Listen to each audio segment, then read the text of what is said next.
Mahuta. I'm happy to speak in the third reading of this bill, and I'm sure when David Bennett introduced it to the House, he didn't think it would have such a long gestation of hearing in the House. But I am pleased actually to hear the contribution of a number of members across Parliament who have said such nice things about Hamilton. Having grown up most of my life, like other members in this House, in the city of Hamilton, we're very proud of our city. It's a beautiful city, and we are one of those few cities who have the luxury of a beautiful river flowing through it, albeit it needs to be cleaned up, but also a number of recreational facilities where Hamilton families can enjoy what Hamilton has to offer freely, and also good open spaces where we can take our kids. And that's basically the basis on which I make my contribution to the Hamilton City Parana Park vesting bill. Because I've spoken previously in the House about Parana Park. I experienced when I was growing up times where we went to the park to have a picnic, shared family moments, gathered as a family to enjoy each other's company. But more recently I've also taken my own son to Parana Park, where there's a small playground and a little paddling pool space there.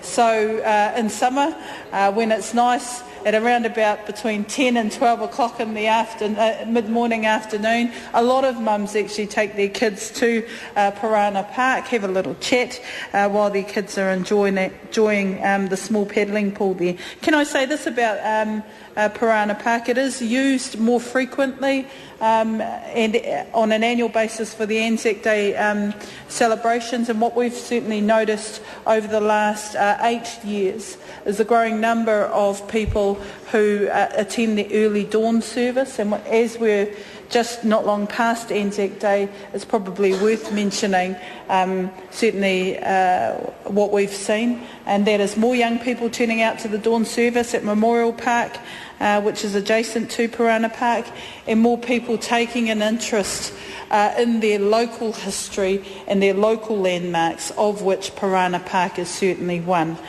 So on that basis, as has been noted previously by members before me, this is an administrative bill.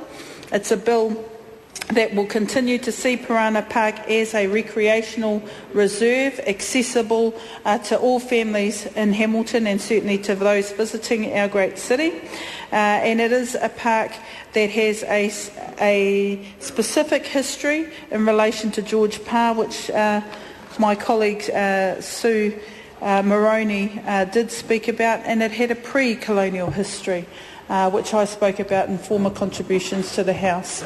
But most importantly, what I'd like to note for the record is adjacent to Parana Park, opposite across the river, is Rangiora, which is a very important site of significance to the local people there, and a place of deep spiritual importance overlooking this particular area. Many people have talked about whether or not Parana Park had any Māori significance in terms of its name. You could have said it Parana, but I don't think it does. It still eludes me as to what the origins of the name are, but I can confirm to my knowledge, having asked a number of people who are expert in the history of Kirikiriroa in particular, that Parana Park is not a Māori word. Parana. Thank you for that contribution. I had thought about that too. Yes, Parana. Yes, but lastly, I am pleased that the small house still stands on that particular site. It was originally intended as a convalescent home. It's now still on the site, well maintained. There's a beautiful rose garden next to it. I think if for anything else, it's a part of retaining the history and connection to George Parr on that site. So I hope that the ongoing maintenance and upkeep of the site, the playground in particular, and the small paddling pool is something that the City Council will continue to commit to, so that more of our young people and young families in Hamilton can enjoy the special nature of this particular park. I'm happy to support the third reading and commend the bill to the House. Mr. Speaker. Tour of